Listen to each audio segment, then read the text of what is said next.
जाओ बच्चों, नया टॉपिक। हेडिंग बताओ क्या लिखा है। Additional condition for offer for cell. ठीक है, चलो। एडिशनल कंडीशन की बात हो रही है, ऑफर फॉर सेल की बात हो रही है, मतलब सेकंड हैंड शेयर, पुराने शेयर्स। रेगुलेशन नंबर क्या लिखा है? 8, और क्या लिखा है? 8A। ठीक, समझो अब थोड़ा सा। पहले वो नीचे 8A आएगा, ये 8 है, नीचे यहाँ पे नेक्स्ट दिखेगा आपको, ये 8 है। ठीक है, ऊपर वाला 8 है। पहले मैं आपको मेन प्रोविजन पढ़ा रही हूँ, समझो। आपकी बुक जहां प्रेजेंटेशन करती है वहां लैंग्वेज थोड़ी सी इधर उधर हो जाती है और समझ में नहीं आता है क्या पहले पढ़ना है। ठीक, चलो। अब ये है रेगुलेशन नंबर 8, बस आपकी बुक में थोड़ा सा फ्लो चार्ट बना दिया। ठीक, अब कोई भी जब हम प्रोविजन पढ़ते हो तो पढ़ने का तरीका समझना। यहां से यहां तक मेन प्रोविजन है, ये क्या होता है? Main provision. जहां से प्रोवाइडेड दैट चालू होता है ना, ये प्रोविजो होता है। इसे मैं बोलूंगी फर्स्ट प्रोविजो। मतलब एक होता है मेन प्रोविजन और एक उसके बाद की जितनी भी बातें होती है वो हम और अदर कंडीशंस बताते हैं। देखो, मेन प्रोविजन पढ़ेंगे, फिर वो बोलता है प्रोवाइडेड दैट, मतलब इस कंडीशन का ख्याल रखना। फिर दोबारा से आप देखो, प्रोवाइडेड फिर से चालू हो गया। तो कोई भी आप जो भी बेरेट की जब लैंग्वेज रीड करते हो तो उसमें पूरा सेक्शन कैसे कंप्लीट होता है, पूरा रेगुलेशन कैसे कंप्लीट होता है? मेन प्रोविजन, फिर उसके बाद क्या होता है? फर्स्ट प्रोविजो, फिर उसके बाद सेकंड प्रोविजो। मतलब कि जो बातें हम बोल रहे हैं वो तो फॉलो करनी है, प्लस इसके बाद हम कुछ दूसरी बातें भी बता रहे हैं, दूसरी कंडीशंस भी बता रहे हैं। डन, एक बार रीड करेंगे, आ जाओ। Only such fully paid up equity share may be offered for sale. अगर मैं आपको ये हेडिंग बताऊं, हेडिंग साफ बोल रही है कि हम एडिशनल कंडीशन पढ़ रहे हैं, किसके लिए? Offer for cell. मतलब ऊपर हमने जितनी भी बातें पढ़ी थी, ये बच्चों यार तुम लोग, वापस। तो यहाँ पे साफ कंडीशन से क्या समझ में आ रहा है? हम एडिशनल कंडीशंस पढ़ने वाले, लेकिन एडिशनल कंडीशंस किसके लिए? अगर पुराने शेयर्स लेके आ रहे हो, अगर मैं आईपीओ लेके आ रही हूँ, अगर आईपीओ में फ्रेश भी है, ऑफर फॉर सेल भी है, तो ऑफर फॉर सेल के लिए ये कंडीशन लगेगी। फ्रेश इशू है तो ऑफर फॉर सेल की कंडीशन एप्लीकेबल नहीं है। चलिए, हम उन फुल्ली पेड इक्विटी शेयर की बात करें जो ऑफर फॉर सेल है। मेरे एग्जांपल में रॉकी सर अपने पुराने शेयर्स बेचना चाहते हैं। ठीक है, चलो। किसको देना चाहते हैं? पब्लिक को देना चाहते हैं। Which have been held by seller for the period of, condition ये है कि रॉकी सर जो अपने शेयर्स बेचना चाहते हैं, वो शेयर्स उनको कब मिले थे? 6 महीने पहले। नहीं बेच सकते। कंडीशन यही है हमारी कि पुराने शेयर्स वही बेचेंगे जो कम से कम 1 साल पुराने हो। बात समझ में आ रही है? चलिए, ये 1 साल कब तक देखे जाएंगे? फाइलिंग ऑफ, क्या लिखा है? मतलब जब सेबी को दे रहे हैं ड्राफ्ट फॉर्म में, मतलब अभी फाइनलाइज नहीं है, उससे पहले आपके 1 साल पुराने शेयर्स हैं तो ही आप इन्हें इशू में लेकर आएंगे, नहीं तो आप एलिजिबल नहीं है, आप अपने पास ही रखिए इसे। बात समझ आई? ये था मेन प्रोविजन। मेन प्रोविजन क्या बोलता है? अगर आप अपने इशू में ऑफर फॉर सेल लेकर आ रहे हैं तो ऑफर फॉर सेल में देने वाली जो शेयर्स फुल्ली पेड और 1 साल पुराने होने चाहिए। 1 साल पुराने कब तक होने चाहिए? कब हम वो डेट देखेंगे? जिस दिन आप ड्राफ्ट फाइल कर रहे हो। आज मैं ड्राफ्ट फाइल कर रही हूँ तो आज मैं देखूंगी क्या 1 साल पुराने हैं तो पुराने शेयर्स दिए जा सकते हैं, अदरवाइज नहीं। तो बीइंग अ सीएस आपको ये देखना है, चेक करना है कि जो भी ऑफर से लेकर आ रहे हैं कम से कम वो 1 साल पुराना है कि नहीं। ये काम है आपका। समझ में आ रहा है? पक्का? चलो। अब उन्होंने कहा प्रोवाइडेड दैट, मतलब कंडीशन। ठीक, provided that in case equity shares receive conversion या फिर एक्सचेंज। रॉकी सर के पास अभी 6 महीने ही पहले इक्विटी आए, समझना। 6 महीने पहले ही इक्विटी आए, क्या वो एलिजिबल है? नहीं। लेकिन वो कह रही कि नहीं, मेरे पास 5 साल से ये डिबेंचर था। ये जो शेयर्स थे वो शेयर्स 6 महीने पहले हुए, लेकिन इससे पहले तो डिबेंचर थे। इन्होंने कहा कि ठीक है, कोई बात नहीं, अगर आपके पास कन्वर्ट होकर अभी आए हैं, लेकिन इससे पहले जो था वो, जैसे कि मेरे एग्जाम्पल में वो डिबेंचर था, डिबेंचर तो 1 साल पुराना था ना, तो ये भी हम कंसिडर कर लेंगे। तो बिंगा सेस आपको ये भी देखना है। आओ रीड करें। Equity share receive on a, equity share जो मिले आपको कन्वर्जन में मिले या फिर किस में मिले? एक्सचेंज में मिले। Fully paid up shares compulsory convertible security including, अगर आपको डिपॉजिटरी रिसिट्स, डिपॉजिटरी रिसिट मतलब क्या होता है? एडीआर, जीडीआर, आईडीआर, ये सब होते हैं। अगर आपको ये डिपॉजिटरी रिसिट दिया, अगर वो इक्विटी इससे पहले डिपॉजिटरी रिसिट भी थे तो भी वो कंसीडर करेंगे। मतलब वो डिबेंचर था, कंसीडर कर लेंगे, डिपॉजिटरी रिसिट था, कंसीडर कर लेंगे। लेकिन वो जब डिपॉजिटरी रिसिप्ट या डिबेंचर था वो कम से कम 1 साल पुराने होने चाहिए। बात समझ में आ रही है? चलो। As well as the resultant equity shares. अब ये रिजल्टेंट टर्म कहां से आ गया? कंपनी मर्जर समझते हैं अपन। डीमर्जर भी समझते हैं। मर्जर मतलब दो लोग मिलकर काम करेंगे, डीमर्जर मतलब अलग हो जाएंगे। तो एक होती है डिमर्ज कंपनी, ठीक है। फॉर एग्जाम्पल आईटेक्स, आईटेक्स तुम लोग के साथ मिलकर काम करता था, ठीक, तो हम मर्ज थे। आईटेक्स वही है, तुम लोगों ने अपना बिजनेस अलग किया, तो आईटेक्स वही है, तुम लोगों ने अपने आप को सेपरेट कर लिया, जो एक साथ मिलकर बिजनेस करता था, तो आईटेक्स को हम बोल देंगे डिमर्ज कंपनी, और जो अलग हुआ है उसे बोलेंगे रिजल्टेंट कंपनी। बात समझ में आ रहा है? जो अलग हुआ मतलब, अगर मैं कहूंगी भैया ए बी मिलकर काम करता था, बी बोल रहा है मैं अलग हो रहा, अब मैं यहां नहीं, तो ए कंपनी को क्या बोलेंगे? डिमर्ज्ड, और बी कंपनी को क्या बोलेंगे? रिजल्टेंट। अब हो सकता है कि मेरे पास, रॉकी सर के पास ए बी कंपनी के पहले शेयर्स थे, लेकिन रॉकी सर ने कहा कि नहीं मैं बी कंपनी के साथ जाऊंगा, तो ए बी कंपनी के शेयर्स को हम क्या करेंगे? चेंज करेंगे, और कैंसिल कर कर किसके मिल जाएंगे उन्हें? B company. शेयर सर्टिफिकेट में पहले जो ए बी लिखा था उसे कट करके क्या लिखा होगा? बी। तो ये जो बी कंपनी के जो शेयर्स है वो अभी 6 महीने पहले आए, लेकिन जब वो ए बी में था तो वो 5-10 पुराने शेयर्स पुराना था वो।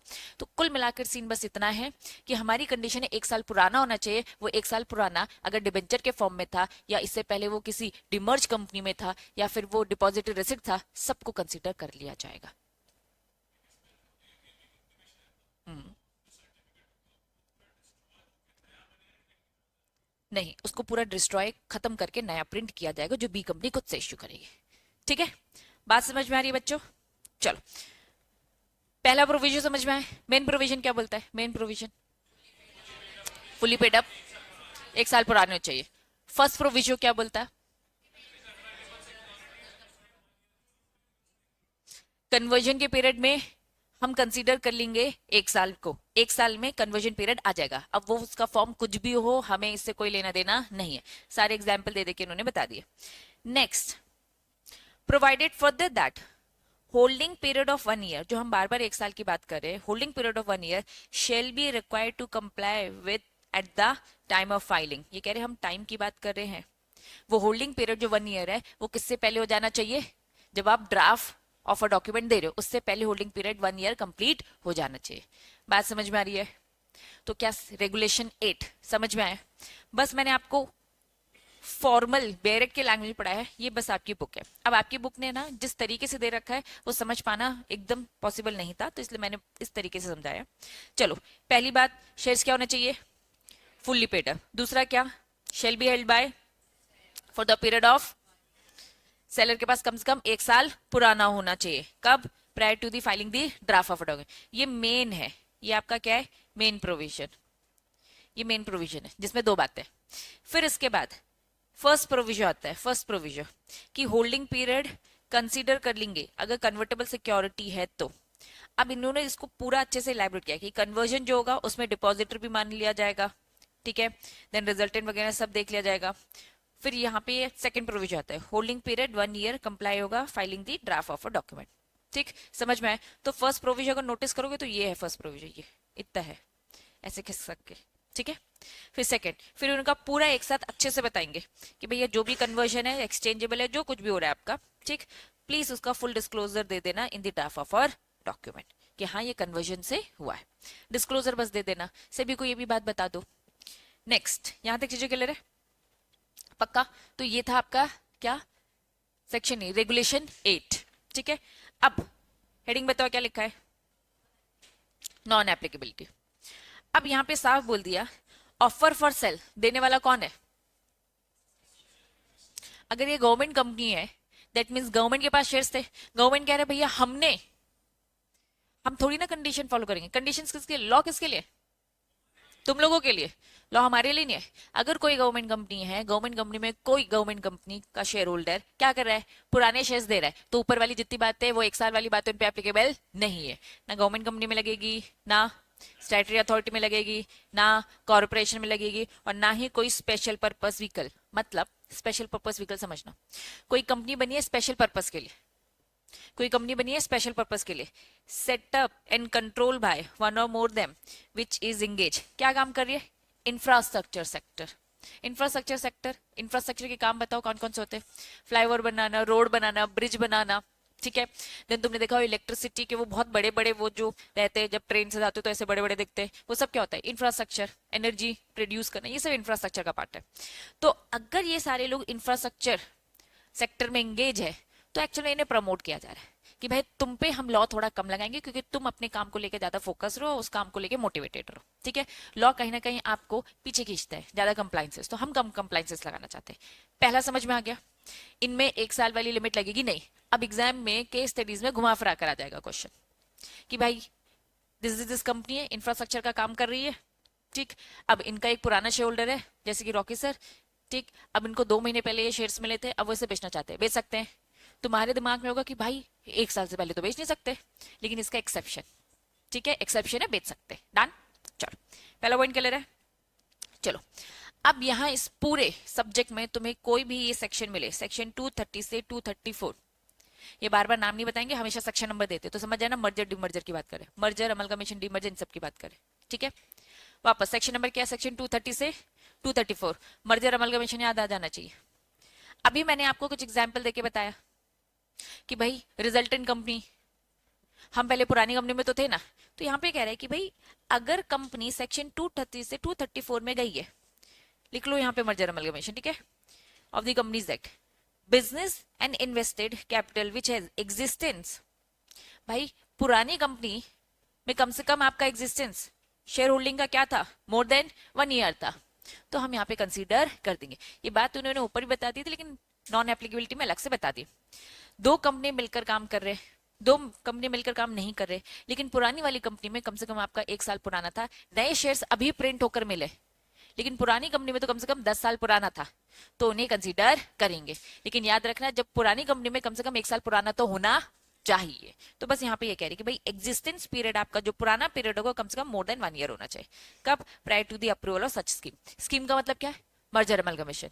जिस दिन आपकी मर्जर अमलगमेशन की स्कीम की अप्रूवल मिल रही है, हम उस टाइम से देखेंगे भैया आपका 1 साल पुराना शेयर है। क्लैरिटी बच्चों, पक्का? चलो, सेकंड नॉन एप्लीकेबिलिटी समझ में है। थर्ड वेरी इंपॉर्टेंट, हेडिंग क्या है इसकी, समझना। तुम आईटेक्स कंपनी के शेयर होल्डर, ठीक, तुम आईटेक्स कंपनी के क्या हो, शेयर होल्डर। तुम सबके पास 10,000 कितना है तुम लोग के पास, 10,000 ईच। ठीक, अब ये जो बोनस मैं आपको देने का सोच रही हूँ, बोनस किससे दिया जाता है, एग्जिस्टिंग शेयर होल्डर।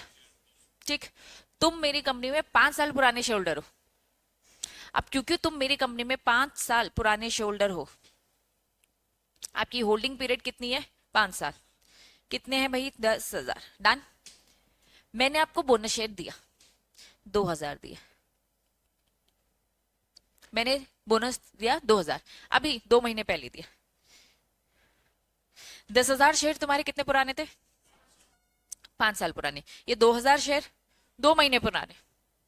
अब मैं ये कह रही हूँ कि मुझे ना शेयर्स बेचने, तुम लोग को शेयर्स बेचने, ऑफर फॉर सेल में, तुम बेच सकते हो। हाँ, कंडीशन तो फुलफिल है तुम्हारी। कंडीशन बोलती है 1 साल पुराना शेयर बेचा जा सकता है, नया नहीं। लेकिन ये बोनस आपको क्यों मिला है, क्योंकि आपके पास 5 साल पुराने शेयर्स थे। अगर किसी को बोनस शेयर्स मिले हैं, अगर वो बोनस शेयर्स किसी सिक्योरिटी के कारण मिले और वो सिक्योरिटी कम से कम 1 साल से ज्यादा पुरानी है, तो आप इन 2,000 वाले शेयर्स को भी मार्केट में बेच सकते हो। क्या ये बात समझ में आई? जनरली हमें क्या समझ में आ रहा है कि भाई कम से कम शेयर तो आपके 1 साल पुराने होने चाहिए, लेकिन ये बोनस वाले तो मुझे 1 साल पुराने तो नहीं लग रहे। लेकिन ये बोनस आपको मिला किस कारण से, पुरानी सिक्योरिटी, और वो पुरानी सिक्योरिटी कम से कम 1 साल पुरानी थी। तो आप ये भी बेच सकते हो और ये भी, मतलब 10,000 तो बेच ही सकते थे, 1 साल पुराने, लेकिन कायदे से क्या वो बोनस वाले शेयर्स बेच पा रहे थे? नहीं। इन्होंने कहा कि नॉन एप्लीकेबिलिटी, बोनस वाले शेयर्स भी आप बेच सकते हो क्योंकि आपको मिला किस कारण से है, 1 साल पुराने, वो तो होने चाहिए। लेकिन अगर मैंने कंडीशन बदल दी, ये तो अभी 11 महीने पुराने हैं, तो भैया तुम ये भी नहीं बेच सकते और ये भी नहीं बेच सकते। बात समझ में आ रही है? पक्का? अब एक बार देखो, लैंग्वेज समझो। If the equity share offered for a sale, जो पुराने शेयर्स आप मार्केट में बेच रहे हो वो आपको किस कारण से मिले थे, बोनस। मेरे एग्जाम्पल अकॉर्डिंग आप वो 2,000 बेचना चाहते हो, 2,000 शेयर्स, ठीक है, on the security held for a period of, वो जो बोनस शेयर्स आपको जो मिले हैं उस security, on security held for a period of at least 1 year. जो बोनस आपको मिले, जिस सिक्योरिटी कारण मिले, वो सिक्योरिटी कम से कम आपके क्या होने चाहिए, 1 साल पुराने होने चाहिए। Prior to the filing the draft of a document which SEBI further subject the following. यहां तक चीजें समझ में आई? अब बोनस की ही बातें इन्होंने आगे करी है। अब बोनस को लेके हम थोड़ी सी डिटेल अगर समझे, मैंने आपको थोड़ा बहुत कंसेप्ट बताया। बोनस में क्या मैं आपसे पैसे ले रही हूँ? मैं आपसे बिल्कुल भी पैसे नहीं ले रही हूँ, ठीक है? तुमसे नहीं ले रही हूँ, लेकिन तुम्हारा रखा प्रॉफिट, ठीक है, वेरी गुड। तो इन्होंने कहा कि वो पैसा कहाँ रखा है? Free reserve. तो फ्री रिजर्व में रखा पैसा यूज कर सकती हूँ, और प्रीमियम अकाउंट में रखा पैसा यूज कर सकती हूँ, सिक्योरिटी प्रीमियम अकाउंट। अगर आपसे पैसे नहीं लेती हूँ तो प्लीज इसका आप सेट ऑफ कैसे करेंगे? तो सेट ऑफ करने के दो तरीके, या तो आप किससे करेंगे, जनरल रिजर्व से कर सकते हो, या तो आप सिक्योरिटी प्रीमियम अकाउंट से कर सकते हो, ये बात बोला। लेकिन आप इनसे नहीं कर सकते। क्या लिखा है? Not being issued by utilization of the, क्या ये रिवैल्यूएशन रिजर्व? अकाउंट से थोड़ा बहुत पढ़ा होगा, रिवैल्यूएशन रिजर्व क्या होता है? वो रिस्ट्रिक्टेड रिजर्व में बना क्यों होता है? हम बस हमने क्या करके रखा है? रिवैल्यूएशन क्या है? बेचा थोड़ी ना है। फॉर एग्जाम्पल मेरी जो जमीन है, ठीक है, 1 करोड़ की थी, आज मार्केट में वैल्यू उसकी 10 करोड़ की हो गई है, और हमें लग रहा वाह, हमने रीवैल्यू किया। रीवैल्यू करने के बाद हमें लगा ये तो 10 करोड़ है, लेकिन एक्चुअल में क्या वो पैसा 10 करोड़ मिल गया तुम्हें? बेचोगे तो मिलेगा ना। इन्होंने कहा कि भैया तो क्या तुम इससे सेट ऑफ तो नहीं कर सकते? आपने जबरदस्ती की अपना वैल्यूएशन दिखाया, ज्यादा पैसा नहीं है, बस आपने मार्केट में वैल्यू दिखाई है और उससे सेट ऑफ करे। तो बोनस शेयर की डिटेल कंडीशंस अगर हम जाए तो आप फ्री रिजर्व का पैसा यूज कर सकते हो, सिक्योरिटी प्रीमियम अकाउंट का, और किसका नहीं कर सकते? Unrealise profit. अभी प्रॉफिट थोड़ी ना है। हाँ, ये कह रहे कि ड्यू क्यों? क्योंकि अभी बेचे नहीं, और हमेशा बेचता थोड़ी ना है। कंपनी तो अपनी बिल्डिंग रखेगा अपने पास। अब वो कभी वाइंड अप हो रहा है एसेट, तो एसेट को बस रीवैल्यूएशन किया, तो उससे आप कोई भी सेट ऑफ नहीं कर सकते। क्लैरिटी है? पक्का? तो यहाँ पे हमारा रेगुलेशन 8 होता है ओवर। समझ में आया कंसेप्ट? तो पहले हमने क्या पढ़ा कि अगर आपकी कंपनी ऑफर फॉर सेल लेके आएगी तो ध्यान रखना वो पुराने होने चाहिए, कम से कम 1 साल फुल्ली पेड अप होने चाहिए। लेकिन अगर कोई कन्वर्ट कर आया है तो यस, कन्वर्जन पीरियड 1 साल से ज्यादा रखो, हमें कोई टेंशन नहीं है, ठीक है। फिर उन्होंने यहाँ पर क्या बोला? फर्स्ट प्रोविजन सेकंड प्रोविजन को खत्म किया। हमने बोला नॉन एप्लीकेबिलिटी। अगर कौन सी कंपनी है? Government company, statutory company, corporation, या एनी स्पेशल पर्पस व्हीकल जो setup control for the infrastructure, हमने छूट दी तुमको। दूसरा, मर्जर अमलगमेशन में हमने आपको छूट दी। तीसरा, बोनस शेयर। बोनस का कंसेप्ट समझ में आया? बोनस हमें मिला है उन सिक्योरिटीज के लिए जो कम से कम 1 साल पुराने हो जाए, तो बोनस भी आप बेच सकते हो, ठीक है। फिर वो बोनस के अदर सिचुएशन है। कोई डाउट? क्लियर?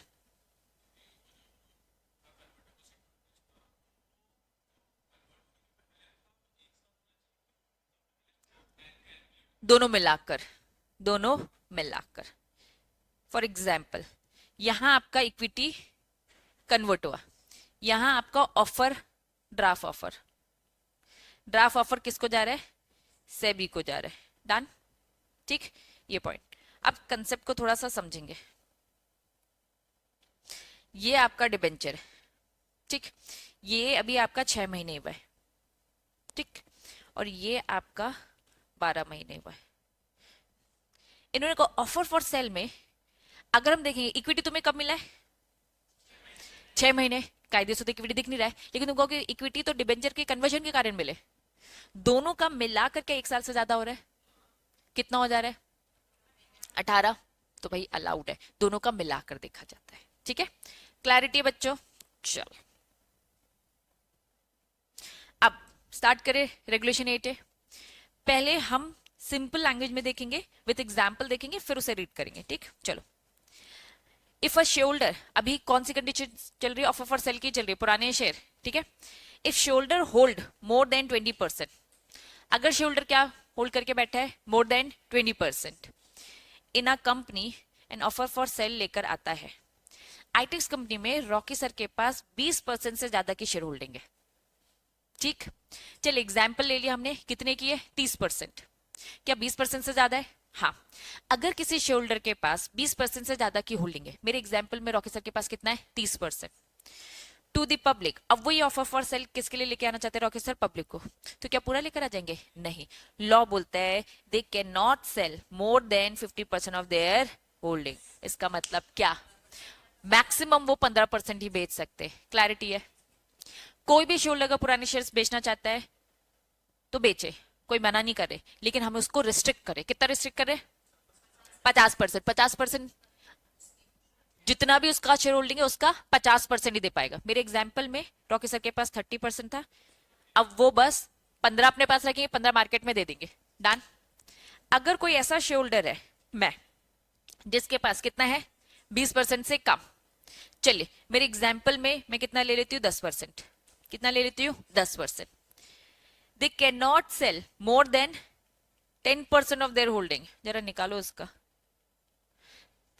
10% का 10% कितना होता है, मैं 1% ही बेच पाऊंगी। मतलब जिसके पास ज्यादा है उसको क्या बोला, अपना 50% ही, है ना, एग्जाम्पल याद रह जाएगा नहीं तो।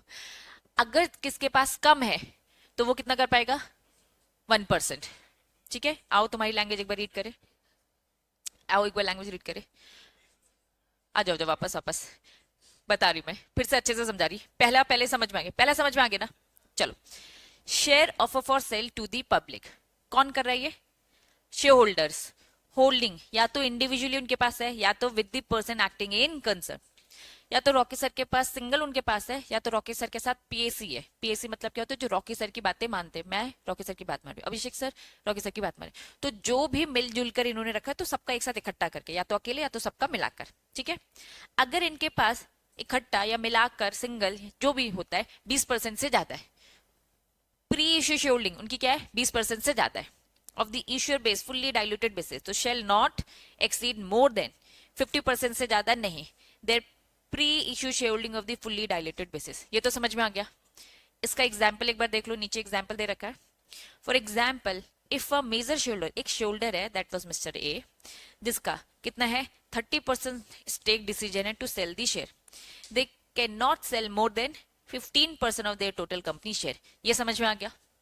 ठीक है, दूसरा एग्जाम्पल, एक छोटा शेयर होल्डर है, उस छोटा शेयर होल्डर के पास शेयर्स कितने हैं 10%, 10%, तो want to sell limited to selling, उसको साफ बोल दिया भैया तो कितना बेचेगा, only 1% of the total company shares. इन्होंने क्या बोल दिया 1% आप बेच पाओगे ऑफ द टोटल शेयर, जो भी टोटल कंपनी का शेयर है उसका। एक बस की लैंग्वेज रीड करो आप। Share offer for a sale to the public by the shareholder holding individual person acting with concern less than 20%, pre-holding not exceed क्या लिखा है 10%। कंफ्यूजन बस इसलिए हो रही है क्योंकि हमने 10% ले लेता है। एग्जाम्पल थोड़ा सा चेंज, 20% से कम है 18%। ठीक है, तो 18% का क्या लेना है 10%, क्या होगा 1.8। क्या बात समझ में आई, of the pre shareholding of the issuer of fully diluted basis. तो कुल मिलाकर सीन बस इतना है कि जो ज्यादा शेयर होल्ड करके बैठा है वो बेचना चाहता है तो उसका 50%, जो कम कर रहा है उसका 10%, बस ये याद रखना है। डन, नीचे वाला point, for a share holder holding individually a person acting with concern more than 20%, उस शेयर होल्डर की बात करें जो कितना है 20% से ज्यादा है, मतलब Rocky sir, pre shareholding of the issuer based on the fully, इन्होंने क्या बोल दिया आप जाओगे लॉक इन के प्रोविजन। अब ये लॉक इन के प्रोविजंस क्या होते हैं थोड़ा सा समझेंगे। होता क्या है, जब भी मैं आईपीओ लेकर आती हूँ तो आईपीओ लेकर आते ही तुम्हें क्या लगता है नेक्स्ट डे से शेयर्स बेचना चालू कर देंगे, नहीं, क्योंकि भेड़ की चाल होती है। कोई भी अगर एक ने, इस बच्ची ने बेचना चालू कर दिया तो कहेंगे भाई इसने क्यों बेचा, फिर लाइन से सब लोग बेचना चालू कर देंगे। एक्चुअल में शेयर मार्केट डाउन हो जाएगा, तो इस कारण से लॉक इन पीरियड आ जाता है कि भाई कुछ समय तक आपको बेचने नहीं दिया जाएगा। आपको बेचना है, रॉकी सर को बोला बेचना, तो कहाँ बेचो, साथ में लेकर आओ ना। जब मैं आईटेक्स इश्यू लेके आया तो रॉकी सर आप अपने पुराने शेयर साथ में लेकर आओ और बेचो। समझ में आ रहा है,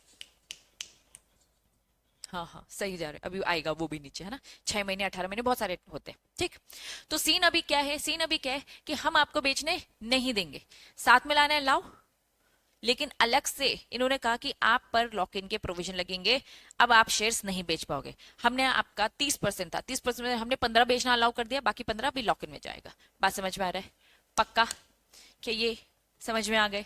डन, तो हमने 8 पढ़ा और 8A पढ़ा, ये ए मतलब अमेंडमेंट से बाद में आया। 8 समझ में आ गया, 8 का ए क्या बोलता है 1, 20% से ज्यादा तो 50% ज्यादा मत करना, 20% से कम तो 10% से ज्यादा मत करना। डन, चलो नेक्स्ट। अभी हमने लाइन से क्या क्या पढ़ लिया, 5 याद आ रहा है क्या, थोड़ा बहुत धुंधला याद आ रहा है। हेडिंग क्या थी, non eligibility, very good, debarred, fugitive economic offender, याद आ गया। 6 क्या याद आ रहा है?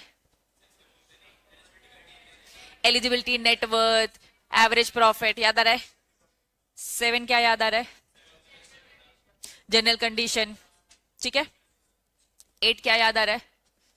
Additional condition for offer for cell, मतलब जब पुराने शेयर्स भी लाओगे तो एडिशनल कंडीशन तुमको फुलफिल करनी पड़ेगी। डन।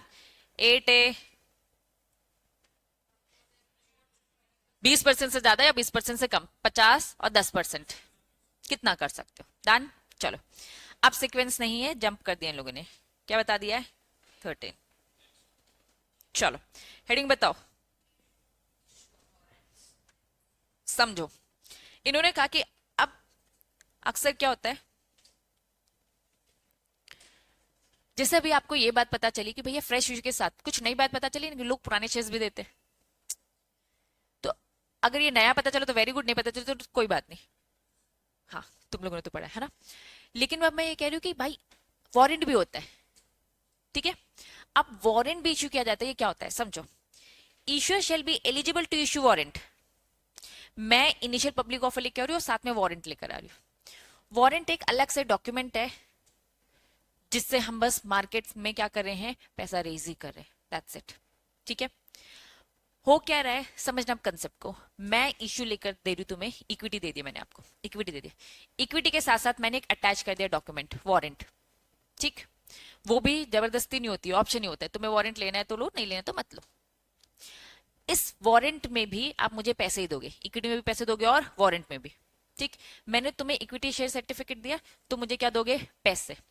मैंने सिक्योरिटी के साथ वारंट अटैच करके दे दिया, और मैंने क्या बोला, भाई वारंट लेने के लिए भी आपको क्या देने पड़ेंगे, पैसे। आपको नहीं देना तो मत दो, ठीक। वारंट को आप आगे चल के क्या करोगे, इक्विटी में कन्वर्ट कर लोगे। फॉर एग्जाम्पल डिबेंचर समझते हो, मैंने आपको डिबेंचर दिया और आपको ऑप्शन दे दिया, बचपन में तो पढ़ा है debenture fully convertible, partially convertible, optional है, कर भी सकते हो और नहीं भी कर सकते हो, ऐसे। तो डिबेंचर में मैंने आपको ऑप्शन दे दिया, ऐसे मैंने आपको क्या दे दिया, वारंट। मैंने आपको इक्विटी दिया प्लस क्या दिया, वारंट, दो सर्टिफिकेट आपको दिए और दोनों के पैसे ले लिए। इक्विटी तो भाई कभी रिटर्न नहीं करवाना होता है, तुम लोग अगर इक्विटी होल्डर हो गए तो मालिक बन गए, क्या मैं तुम्हें तुम्हारी इक्विटी का पैसा रिटर्न करती हूँ? नहीं। डिबेंचर का करती हूँ कि नहीं करती हूँ? करती हूँ मैं, है ना। चलो, लेकिन मैंने ऑप्शन दे दिया कि तुम्हें इक्विटी बना दिया, अगर मैंने इक्विटी बना दी तो अब मैं पैसे वापस नहीं करूंगी, यही होता है। चलिए, वारंट भी ऐसा ही है, डिबेंचर जैसा। मैंने आपको इक्विटी दिया और साथ में क्या दिया, वारंट, और वारंट में मैंने आपको दिया भैया ऑप्शन, वारंट में मैंने आपको क्या दिया, ऑप्शन। आप चाहो तो एक टाइम बाद इसे क्या करवा दो, कन्वर्ट करा दो इक्विटी में। कुछ भी कन्वर्ट होता है तो इक्विटी में कन्वर्ट होता है, ये बात याद रखना, ठीक। चलो आ जाओ, कंसेप्ट समझेंगे अब। जैसे मैं कहूंगी कि इक्विटी, डिबेंचर, बॉन्ड की क्या नीड थी, डिबेंचर और बॉन्ड में क्या जरूरत है, कुछ नहीं, बस अलग अलग तरीके हैं मार्केट में फंड रेज करने के, बस फॉर्मेलिटीज हैं। डिबेंचर में फॉर्मेलिटी बहुत ज्यादा, बॉन्ड में फॉर्मेलिटी थोड़ा सा कम, वारंट में फॉर्मेलिटी और कम। बस फॉर्मेलिटी पॉइंट ऑफ व्यू से ऊपर नीचे होती है, तो कंपनी के पास ऑप्शन होता है कि भाई ये तरीका निकाले, लेकिन हर चीज के फायदे और नुकसान। डिबेंचर में अगर फॉर्मेलिटी ज्यादा है तो फायदे भी ज्यादा होते हैं, वो कह रही है भैया इतनी तामझाम हमें नहीं करना है, बस हमें पैसा मिल जाए कम फॉर्मेलिटी के साथ। तो सबके तरीके अलग अलग है, जबकि सबका पर्पज ही क्या है, फंड रेज करना। डिबेंचर में भी तो रिटर्न कर रही हूँ, बॉन्ड्स में भी तो रिटर्न ही कर रही हूँ, प्रेफरेंस में भी तो रिटर्न ही कर रही हूँ, क्यों लेके आए। तो सब तरीके हैं, फॉर्मेलिटीज में कम ज्यादा होते हैं, ठीक।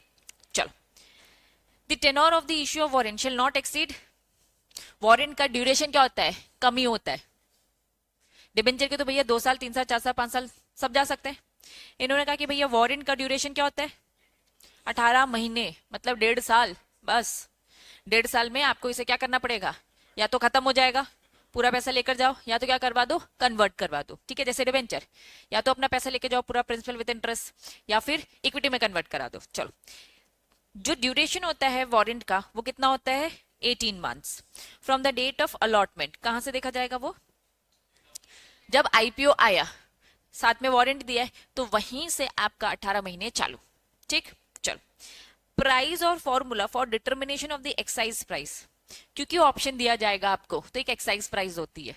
याद करो हम लोगों ने क्या पढ़ रखा है, याद आ रहा है कुछ कुछ, क्या याद आ रहा है, एक्साइज प्राइस, अग्रीड प्राइस, हम जब क्वेश्चन प्रैक्टिकल सॉल्व कर रहे थे, है ना, ऑप्शन फॉरवर्ड, तो उसमें एक्साइज प्राइस होती है, अग्रीड प्राइस। इन्होंने कहा जो प्राइस है वो डिटरमाइन किया जाएगा, जो भी है प्राइस, एक्साइज प्राइस जो भी डिसाइड होगा of the warrant shall be determine upfront. Upfront मतलब क्या होता है? एडवांस। अपफ्रंट मतलब क्या होता है? Advance. Warrant shall be determine upfront, advance में, और डिस्क्लोज किया जाता है किसमें? ऑफर डॉक्यूमेंट में साफ साफ पहले ही लिखा होगा कि हमारी अग्रीड प्राइस क्या होगी, मतलब इतनी तारीख को जब हमारे 18 महीने खत्म हो जाएंगे तो आपके पास क्या ऑप्शन होगी, इतने सस्ते में मिल जाएगा। तुम पहले से प्लानिंग कर लो खरीदना है कि नहीं खरीदना है, ठीक है। At least 25% of the consideration amount based on the excise price shall be received upfront. हम आपको पहले से ही अग्रीड प्राइस बता देंगे, ठीक है। फॉर एग्जाम्पल मैं 100 रुपए में बेचूंगी आपको, अगर वारंट अगर आप कन्वर्ट कराते हो तो कितने में जाएगा? 100 रुपए में जाएगा। हमने ये ऑफर डॉक्यूमेंट में लिख दिया है, जो लोग इंटरेस्टेड है तो भैया आ जाना, ठीक। लेकिन अभी तुरंत में आपको हमें कितना देना पड़ेगा? 25%। मेरे एग्जाम्पल के अकॉर्डिंग 25 रुपए आज तो देने पड़ेंगे, ठीक। याद करो हमने जब ऑप्शन वाले प्रैक्टिकल कर रहे थे तो हम प्रीमियम तो दे रहे थे, तो प्रीमियम हमने 25% ले लिया। अब मार्केट में ऊपर नीचे होगा तो आप अपनी मर्जी से डिसाइड करेंगे कि लेना है कि लेना। मार्केट में भैया 200 रुपए का हो गया तो आप क्या करोगे? कंपनी तो सस्ता दे रही है, कंपनी के पास आओगे, 25 रुपए पहले दे चुके हो, अभी बस कितना देना और 75 रुपीज। मार्केट में भैया 50 रुपए का हो गया, कहेंगे भैया 25 तो गए हमारे, बाहर लेने थोड़ा होगे 25, अब खत्म, वो तो प्रीमियम था। मार्केट में 50 रुपए का हो गया तो क्या मुझसे 75 रुपीज दे के खरीदने आओगे क्या? भैया मार्केट सस्ता है, जहां तुम्हें सस्ता पड़ेगा तुम वो खरीदोगे। तो हमने पहले ही बोल दिया कि 100 रुपए हमारा ऑफर डॉक्यूमेंट में लिखा है, 25% अभी पैसा दे दो। पहले 2 पॉइंट समझ में आए। पहला, वारंट कितने महीने का होता है? मैक्सिमम 18। कंपनी 1 साल का भी कर सकती है, मैक्सिमम 18 है, ठीक है। दूसरी बात हमने क्या पढ़ी? अपफ्रंट 25% पहले ले लो। ऑफर डॉक्यूमेंट हमने सारी चीजें बता के रखी, हमारी एक्साइज प्राइस क्या होगी आज ही हमने बता दिया 100। फ्यूचर में कुछ भी हो, या तो 150 हो जाए या तो 50 हो जाए, ठीक। In case warrant holder does not excise, नहीं एक्साइज कर रहा, क्यों नहीं एक्साइज कर रहा? मार्केट में 50 रुपए का हो गया है। Does not excise the option to take the equity share against any of the warrant held by warrant holder within 3 months from the date of the payment। जब पेमेंट करने का समय था, कौन सा? Balance payment. बैलेंस पेमेंट कितना? 75%। Window open की जाती है कि भैया आ जाओ, जिस उसको वारंट को एक्साइज करना है, 25 दे चुके, 75 रुपीज दो। जब आपको ये 75 रुपीज देना था, वहां से 3 मंथ्स, कहां से? From the date of the payment of the consideration, such consideration made in respect of, हम 3 महीने वेट करेंगे। 3 महीने के अंदर अगर आपने ऑप्शन एक्साइज नहीं किया तो क्या कर दिया जाएगा? वो 25 रुपए फोरफिट हो जाएंगे, जो आपने 25 रुपए स्टार्टिंग में दे रखे थे। आज मैं आईपीओ देती हूँ, ये बात समझ में आए? आईपीओ के साथ मैंने अटैच करके क्या दे दिया? वारंट। क्लियर? चलो, मैंने 1 साल का ड्यूरेशन ले रखा था, जैसे ही 1 साल बाद, इक्विटी नहीं, अपना वारंट सर्टिफिकेट लेकर आना अगर तुम्हें इंटरेस्ट है तो। तुमने इक्विटी का पूरा पैसा दे दिया और साथ में मुझे 25 रुपए दे दिए वारंट के। 1 साल मेरे कंप्लीट हो गए, अब मैं तुम्हारे पास आती हूँ, मैं बोलती एक्सरसाइज करो। अब 1 साल होते मैं 3 महीने का वेट करूंगी, 3 महीने रुकूंगी कि भैया आप 75 रुपीज लीजिए और ये वारंट को ऑप्ट कर लीजिए, ठीक है, इक्विटी में कन्वर्ट करो। आप क्या कहोगे कि नहीं दीदी इंटरेस्ट नहीं है हमारा, क्यों? क्योंकि मार्केट में 50 रुपए का मिल रहा है, तो हम क्यों आपको 75 देके महंगा ले? आप ऑप्शन एक्सरसाइज नहीं करते तो 3 महीने के बाद आपके जो पुराने 25 दे रखे थे वो क्या हो जाएंगे? फोरफिट हो जाएंगे। समझ में आ रहा है? पक्का? कुछ नहीं मिलेगा उसको, ये 25 रुपए लेना ही नहीं था, ये इसने अपने पास एक राइट रिजर्व रखा, फोरफिट तो होगा ही ना। ये याद करो, हमने इंश्योरेंस वाला, फॉर एग्जाम्पल कोई एक्सीडेंट नहीं हुआ, तुम्हारे सालों साल के क्या जा रहे हैं? पैसे जा रहे हैं ना, वेस्ट है, कुछ नहीं मिलेगा। अब उनके चक्कर में क्या हम अपना एक्सीडेंट करवा लेगा? ये भी नहीं है सही, है ना? तो हाँ, ये बस आपने एक राइट अपने पास रिजर्व रखा है कि अगर हो गया तो फिर वो हमें पे करेंगे। तो इस कारण से हर साल के लिए हम एक राइट रिजर्व करके रखते हैं, हम आ सकते हैं, हम आ सकते हैं। अभी तक आई नहीं, अच्छी बात है कि ना ही आई तो अच्छा है, ठीक है। लेकिन इंश्योरेंस की बात करूँ, यहां अगर आपको लग रहा है आपने एक राइट रखा, क्या पता, तुमने भी एक रिस्क लिया ना, ये सब सट्टा ही तो है बच्चों, लीगल सट्टा, रिस्क ले रहे हो, क्या पता मार्केट में 500 में हो जाए, मार्केट में 1000 का हो जाए, तो तुम्हें कितने का मिलने वाला है? 100 रुपए का। तब तक कंपनी भी आपका वेट कर रही है, तो इसके लिए उसने एक कीमत मांगी है जो आपको देना पड़ेगा। तुमको नहीं करना तो छोड़ो, मत करो, बस इक्विटी ले लो, वारंट मत लो। समझ में आया? पक्का? चलो, हाँ हाँ, कितने में बेचो, लेकिन खरीदने वाला भी मिलना चाहिए ना। अगर मार्केट 700 रुपए का है तो हाँ, तुम पक्के से 100 रुपए में लोगे और उसे बेच दोगे। यही तो फायदा है। सब कुछ सेम वही है, सेम। और बस इसमें एग्जाम्पल भी, क्वेश्चन भी ऐसे आ जाते हैं, बस वो वारंट का नाम लेंगे और सेम वही है सिस्टम वही बच्चों। मैं कह रही हूँ ना, बस पैसे लेने के तरीके हैं, बस फॉर्मेलिटी सबकी अलग अलग। ये 18 महीने ये सब बस बात करें, पहले पैसे ले लो इतना, बस ये बातें करें, क्लैरिटी है बच्चों। बस ये आईपीओ के साथ आ रहा है। और वो क्या हो रहा था, तुम लोग आपस में कर रहे थे, यहाँ कंपनी इन्वॉल्व हो गई है, कंपनी ने ऑप्शन दे दिया है, और वहां तुम लोग क्या कर रहे थे, आपस में कर रहे थे, जिसमें कंपनी को कोई लेना देना नहीं था। तुम तो स्टॉक मार्केट में खुद से आपस में करे, लगी शर्त, बस ये कर रहे हो तुम लोग, है ना। चलो, समझ में आ गया। In case of the exercise price, the warrant is based on the formula 25% amount based on the cap price. अब ये क्या बात होगी, प्राइस बैंड, ये क्या बात होगी, चलो समझो। मैंने अक्सर बोला है कि भैया आप अपनी प्राइस को लेकर, आपकी प्राइस को लेकर थोड़ा कंसेप्ट समझो। आप बहुत श्योर हो मैं अपना शेयर कितने में लेके आऊंगा, 100 रुपए में, या तो आप कंफ्यूज है, समझ नहीं आ रहा है 100 में लाऊं कि 120 में लाऊं। हमारी मार्केट में गुडविल शायद होगी, है ना, तो शायद 120 में, या फिर हमें बस ऐसा मिथ है कि है और नहीं है। तो एक काम करते हैं, प्राइस को दो तरीके से कैलकुलेट करते हैं। एक होता है प्राइस फिक्स रखना, और एक क्या होता है, book building process, book building. ठीक है, इसके लिए जब प्राइस फिक्स होती है तो प्रोस्पेक्टस, और इसके लिए क्या होता है, रेड हेरिंग प्रोस्पेक्टस। याद आ रहा है, तो इसे हम क्या बोलते हैं, बुक प्रोसेस होती है। हाँ हाँ, इसे हम बोलते हैं प्राइस बैंड, इसे हम बोलते हैं प्राइस, इसे हम क्या बोलेंगे, प्राइस, और इसे क्या बोलेंगे, प्राइस बैंड। बैंड क्या है, रेंज है। इसे हम क्या बोलते हैं, सिंपल भाषा में मिनिमम, और इसे क्या बोलेंगे, मैक्सिमम। टेक्निकल भाषा में इसे हम बोलते हैं फ्लोर प्राइस, और इसे क्या बोलते हैं, cap price. Technical language, floor price और कैप, फ्लोर और कैप, रेंज तय कर दी। ठीक, याद रहेगा। इन्होंने बोला अगर आपकी प्राइस, भाई 25% पैसा लेना है, प्राइस फिक्स थी अभी तो मेरी 100 रुपए, तुमने 100 रुपए का फिक्स प्राइस का 25 निकाल दिया ना। इन्होंने कहा अगर आपकी प्राइस बैंड है तो, प्राइस बैंड है तो हम क्या करेंगे, 25% किसका, कैप प्राइस का। कंसेप्ट समझ में आया। बीइंग अ सीएस ऐसे काम करना है अपन को। प्राइस फिक्स है तो भैया निकाल लोगे, लेकिन अगर फिक्स नहीं है तो क्या कैप प्राइस रखी, कंपनी कैप तो डिसाइड करेगी। तो कैप मतलब 120 का आपका, सॉरी 120 का क्या करना है, 25% कैलकुलेट करने का, उतना पैसा पहले ले लेना। क्लैरिटी, पक्का। चलो, अभी तक तुम सारी चीजें आईपीओ की पढ़ रहे थे, फटाफट 5 याद आ रहा है, in eligibility, 6 eligibility, 7 general condition, 8 additional condition for offer for sale. 8 इन्हीं का ही था, लेकिन 20% से ज्यादा या फिर 20% से कम। क्लियर। फिर हमने अभी 13 भी पढ़ लिया, इश्यू ऑफ वारंट। ठीक, अब तुमने ये सारी चीजें किसकी पढ़ी, आईपीओ की। अब तुम किसकी पढ़ोगे, एफपीओ, और आपको मिलेगा रिपीटेशन, कुछ कम या कुछ ज्यादा रहेगा। आपकी कंपनी एक बार आईपीओ लेके आ चुकी है तो अब आप लिस्टेड कंपनी हो। अगर अब आप लिस्टेड कंपनी हो तो आपको आईपीओ वाली ही फॉर्मेलिटीज को कंटिन्यू रखना पड़ेगा। चलो, सबसे पहले उन्होंने बोला रेगुलेशन नंबर 102। अब थोड़ा सा समझना, हम पढ़ क्या रहे, रेगुलेशन का नाम बताओ, सेबी, आईसीडीआर, कोई बात नहीं एलओडीआर भी पढ़ेंगे, ठीक है। अभी क्या पढ़े, सेबी आईसीडीआर, रेगुलेशन नंबर 102, 102 है, सॉरी 102 क्या है, रेगुलेशन नंबर क्या है, देखो कहा था याद करने को, 2000 याद रखना है, ठीक है। नलाइको तू 102 ये बढ़ता रहा था ना मुझे उसे भी मैंने 2002 लिखा। चलो, याद रखना है, सेबी आईसीडी रेगुलेशन 2018, डन।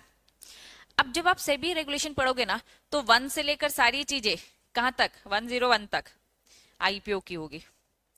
102 से कंटिन्यू ऐसे एफपीओ, पहले आईपीओ होगा फिर एफपीओ होगा, उसके बाद क्या आएगा, क्या याद आ रहा है, तो पहले प्रिलिमिनरी होता है, 5 से होता है चालू ये 101 तक, आईपीओ एफपीओ सब, यहाँ एफपीओ है। बीच में क्या आ रहा है, राइट इश्यू। बस मैं आपको बताऊं रेगुलेशन नंबर ऐसे जा रहे हैं 1 2 3 4 5 6, ठीक है। फिर बीच में राइट इश्यू, फिर पब्लिक ऑफर, एफपीओ, फिर प्रेफरेंस आ रहा है, फिर क्वालिफाइड इंस्टीट्यूशनल प्लेसमेंट, ऐसे सीक्वेंस वाइज फॉलो हो रहा है। तो इन्होंने कहा कि पहले हमने आईपीओ के कुछ इंपॉर्टेंट रेगुलेशंस बता दिए, ऐसे अब हम एफपीओ के कुछ इंपॉर्टेंट रेगुलेशंस बताएंगे। सबसे पहले 102 हेडिंग बताओ क्या लिखा है। मुझे तो सुना सुना लग रहा है, तुमको भी लग रहा है पक्का? क्या लिखा है, डिबार्ड कर देना, फिर से डिबार्ड, अगर अनदर कंपनी है तो कुछ याद आ रहा है, फिर विलफुल डिफॉल्टर, फ्यूजिटिव ऑफेंडर। वहां कितने पॉइंट थे, 5 थे, और यहाँ कितने? तो मैंने तो ऐसे लिख दिया, इसमें आईपीओ में ई पॉइंट है, एफपीओ में ई पॉइंट नहीं है। मतलब आईपीओ एफपीओ सेम, बस क्या है, ई वाला पॉइंट छोड़कर, कन्वर्टेबल वाला। तो तुम्हें ये याद रखना पड़ेगा। डन हो गया याद कि भाई ई वाला पॉइंट नहीं है, बाकी सेम कॉपी पेस्ट। और इन्होंने वापस से रिपीट कर दिया। इश्यू नॉट एलिजिबल, अगर आप आईपीओ लेकर आ रहे तो हम कन्वर्ट वाली अब चीजें नहीं फॉलो करेंगे, लेकिन बाकी सारी चीजें स्टिल आप लिस्ट होने के बावजूद भी आप अगर डिबार्ड हो तो एफपीओ नहीं लाने देंगे, फिजिटिव ऑफेंडर में आते तो नहीं लाने देंगे। बात समझ में आ रही है? विलफुल डिफॉल्टर होते तो नहीं लाने देंगे। मतलब ऐसा नहीं कि बस पहली बार आईपीओ लेके आना था, लिस्ट होना था तो हमने ये सारी कंडीशन फुलफिल करी, आगे चल के भैया सब गलत है, नहीं चलेगा। आईपीओ लाओ, एफपीओ जब जब लाओगे तब तक आप लोग अच्छे होने चाहिए, क्लीन चिट होना चाहिए। क्लियर है? Regulation 102 same note A B, कुछ याद आ रहा है? अगर आपकी डिपार्टमेंट खत्म हो गई before filing draft of a document तो आप एलिजिबल थे, सेम वही सारी बातें। एलिजिबिलिटी रिक्वायरमेंट फॉर एफपीओ, अब मुझे बताओ हमने वहां 6 में क्या पढ़ा था, एलिजिबिलिटी रिक्वायरमेंट कितने पॉइंट्स थे? 4 पॉइंट्स थे। बताओ जरा, net tangible asset, average operating profit, net worth, और name change. issuer eligible to make further public offer if, मतलब इसमें बस एक ही बात है, मतलब बाकी सारी चीजें नहीं। नेम चेंज अगर करते हो तो साफ साफ बोल दिया एटलीस्ट 50% रेवेन्यू आपके उन एक साल में जब आपने नाम बदला तो नए नाम नई एक्टिविटी का, मतलब एक ही बात है, बाकी 3 बातें इसमें एप्लीकेबल नहीं है। आप अगर लिस्टेड कंपनी हो तो क्योंकि वो सब कंप्लीट हो, तुम्हारे नेटवर्क प्रॉफिट ये सब हो, तो आप एलिजिबल तो हो गए, बस फर्दर पब्लिक ऑफर लेकर आ सकते हो। बस हम फर्दर पब्लिक ऑफर के टाइम पे देखेंगे नेम चेंज हुआ है, और हर किसी का नाम चेंज नहीं होता, तो मतलब इसमें दिक्कत नहीं जाएगी। दिक्कत किस में जाएगी? ऊपर 102 में, कि भैया डिपार्टमेंट नहीं होना चाहिए, नहीं तो हम एफपीओ लाने नहीं देंगे। समझ में आ रहा है? तो आप क्या याद रखेंगे एफपीओ के केस में? बस नेम चेंज वाली बातें, बाकी 3 बातें नहीं है। डन। इन्होंने बोला कि भाई इतनी सारी बातें नेम चेंज वाली सेटिस्फाइड नहीं हुई, आप एक साल के अंदर अपनी 50% उस एक्टिविटी से नहीं कमा रहे रेवेन्यू, तो इन्होंने क्या बोल दिया, ठीक है दूसरा रास्ता है। दूसरा रास्ता क्या है? क्यूआईबी को 75%। समझ में आ रहा है बच्चों? बोलो। और अगर ये नहीं पैसा लगाता है, मतलब ये बातें सेम है वहीं पढ़ी थी हमने, बस वहां पे 4 बातें पढ़ी थी, यहाँ पे एक बात के लिए पढ़ रहे हैं कि भैया ये अगर तुम नहीं कर पा रहे हो सेटिस्फाइड तो दूसरा तरीका है मार्केट में एंटर होने का। लेकिन अब नॉर्मल जनता नहीं, थोड़ी भारी भरकम जनता आएगी, ये भी जनता ही है, ठीक है, लेकिन थोड़ा सा बड़ा इन्वेस्टर है ये। ठीक, यहां तक चीजें क्लियर है? जनरल कंडीशन बच्चों, अब एफपीओ रिपीटेशन ही है। जनरल कंडीशन वहां क्या पढ़ा था, याद करो। एप्लीकेशन फॉर लिस्टिंग वन और more recognized stock exchange. 2 agreement depository with dematerialization, fully paid कर लो या फिर फोरफेड कर लो। स्पेसिफिक 75% पहले ही जुगाड़ हो जाना चाहिए, बाद में एफपीओ लेकर आओ। फिर जनरल कॉर्पोरेट पर्पस के लिए 25% यूज कर सकते हो। वहां प्रमोटर वाली बात थी एक्स्ट्रा, और यहां पे नहीं है, बाकी सारी चीजें सेम। वहां पे जनरल कॉर्पोरेट पर्पस के लिए 25% था, और भी बहुत सारी बातें लिखी थी। ये सारी बातें उन्होंने, ये देखो 35%, 25% सब कवर कर दी। मतलब उसमें और इसमें बस डिफरेंस क्या है, प्रमोटर, बाकी सारी चीजें सेम। अब मुझे बताओ, हमने एक तरफ आईपीओ है, एक तरफ आपका आईपीओ है, और एक तरफ आपका क्या है, एफपीओ। हमने जब पहली चीज पढ़ी एंटिटीज एलिजिबल वाली, एंटिटीज एलिजिबिलिटी वाली, ठीक है, पहला। दूसरा क्या पढ़ा, नॉट एलिजिबल वाला। तीसरा क्या पढ़ा, जनरल कंडीशंस। क्या सेम एकदम? कौन सा वाला पॉइंट नहीं है? ई वाला पॉइंट बस नहीं है। क्या सेम है एकदम? कौन सा? ओनली, यहां पर क्या आएगा? ओनली नेम चेंज, ठीक है। सेम है क्या? प्रमोटर वाला नहीं है, याद रहेगा। चलो नेक्स्ट टॉपिक देखो। कुछ भी नहीं, एकदम ही सेम है, कुछ भी चेंज नहीं। नॉट एक्सीडिंग 18 मंथ, वन और मोर वारंट इशू कर सकते हो। प्राइस 25% पहले ले लेना। Warrant holder does not exercise और फॉरफिट कर लेना। एकदम सेम, कॉपी पेस्ट। मतलब कुछ भी एकदम सेम नहीं है, जो सेम है वो बस वारंट वाला केस है। फोर्थ, यही है सेम। समझ में आ रहा है? बोलो। आईपीओ एफपीओ याद रहेगा पक्का? हाँ बेटा। नॉट एलिजिबल वाले में हेडिंग मैंने गलत लिखी। गुड, ठीक। नॉट एलिजिबिलिटी पहले था, रेगुलेशन 5 है ना। हाँ वेरी गुड। ई वाला कौन सा था? कन्वर्टेबल वाला, ठीक है। ये नेम चेंज वाली ही बस इसमें बात है।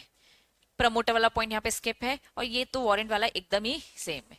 ये हमें समझ में आ गया, ठीक। तुम इस चैप्टर की बहुत कोर चीजें पढ़ रहे हो। वैसे सच बताऊं तो पूरा चैप्टर में हर टॉपिक को ये बोलूंगी कोर है इंपॉर्टेंट है, क्योंकि ये चैप्टर इंपॉर्टेंट है, ठीक है। यहां तक चीजें समझ में आ गई हैं? हेडिंग बताओ क्या लिखा है, जल्दी बताओ। हमें हाईटेक्स के लोग, हमने कंपनी को स्टार्ट किया है, हम कंपनी को बना रहे हैं। और मैंने कहा मैं फ्लाईओवर का प्रोजेक्ट करने वाली हूँ, मैं बना रही हूँ, हाईटेक्स बना रहा है, डन। और पूरा पैसा तुम लोगों से ले लेते हैं, और अगर पैसा डूबा तो हमें टेंशन आई नहीं। तुमसे पैसे लिया था, तुम्हारा डूबा। तो सेबी ने क्या बनाई स्ट्रेटेजी कि प्रमोटर सुन, तेरा भी पैसा लगेगा 20%। कितना पैसा लगेगा? 20%। प्रमोटर का भी कंट्रीब्यूशन होगा, क्योंकि ऐसा माना जाता है जब खुद का पैसा लगता है ना, तो अंदर से मेहनत निकलती है ना। किसी और का जाएगा, अपन को क्या है ना। गवर्नमेंट प्रॉपर्टी के लिए ऐसे आता है ना, अपना थोड़ा नुकसान है, लेकिन जब अपना नुकसान होता है तो बिजली भी बचाते हैं अपन। अरे लाइट बंद करो यार, बिल अपन को पे करना पड़ेगा। हाँ बस, क्यों? क्योंकि अपना थोड़ा लगा है। तो प्रमोटर कंट्रीब्यूशन का कंसेप्ट बस ये कि हमें अपना पैसा, प्रमोटर को अपना पैसा भी लगाना पड़ेगा। कंसेप्ट समझ में आ रहा है? चलो स्टार्ट करेंगे। फिर ये रेगुलेशन 14 में आ गए। बीच में उन्होंने कहा कि देखो हमने तुम्हें आईपीओ बता दिया, सेम एफपीओ भी है। फिर वापस 13 के बाद ये 14 में आ गए। मतलब ये अभी किसकी बात कर रहा है? आईपीओ। अगर 100 से कम के नंबर्स हो जाएं तो समझ जाना ये आईपीओ आईपीओ आईपीओ की बात करे। जहां 100 के ऊपर चला जाए तो समझ जाना एफपीओ की बात करे। वैसे तो ये सब बताते ही हैं, लेकिन स्टिल आपको ट्रिक दे रही हूँ कि कैसे याद रखा जाएगा, ठीक। चलो, in case of the IPO read करेंगे। Promoter of the issuer shall be hold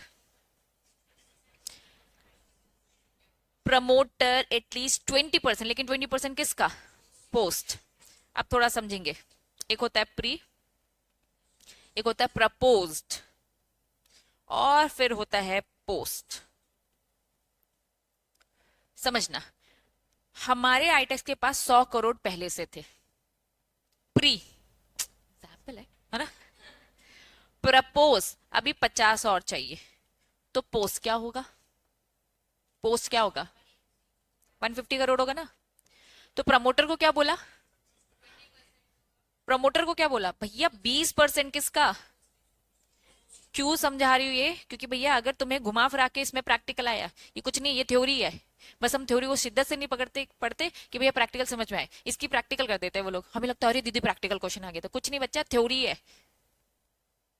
तुम्हें बोल दिया जाएगा प्रमोटर का कैलकुलेट कर कर बता दो, तो तुम्हें अभी यही नहीं पता कि भैया वो तुम्हें घुमाने के लिए, फिराने के लिए तुम्हें क्या लगता है, पोज बताएंगे अलग से? वो बस क्या देंगे डेटा तुम्हें, ये कि कंपनी के पास पहले 100 करोड़ थे, अभी प्रपोज किया उन्होंने 50। तो तुम किसका निकालोगे? पोस्ट। मतलब दोनों को ऐड करके। ये प्रैक्टिकल आ जाते हैं, इस टाइप के तो प्रैक्टिकल होते हैं। समझ में आ रही है बातें? और हमें लगता है ओ माय गॉड प्रैक्टिकल आ गया, कहीं देखा ही नहीं था, है ना। पढ़ना बस एक एक चीज अच्छे से। अब किस्मत भी होती है ना बच्चे। चलो, प्रमोटर, प्रमोटर क्या करेगा? अपने पैसे पोस्ट इशू फंसाएगा, ठीक। Continue. However in case post issue अब समझ में आ रहा है? Post issue share holding of the promoter is less than 20%। उसने कहा कि भैया प्रमोटर कह रहे हैं अरे भाई साहब हमारे पास इतना पैसा नहीं है, इतना पैसा लगाने के लिए। अगर मैं कहूंगी 150 का 20% कितना होगा? 150 करोड़ का निकालो, 150 करोड़ का 20%,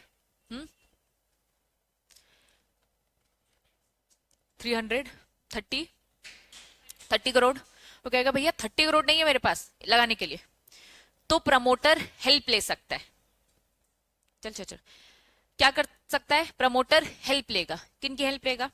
अगर प्रमोटर का शेयर होल्डिंग कम है, कितने से कम है? जनरल रूल, प्रमोटर अपना पैसा फंसाएगा। कितना?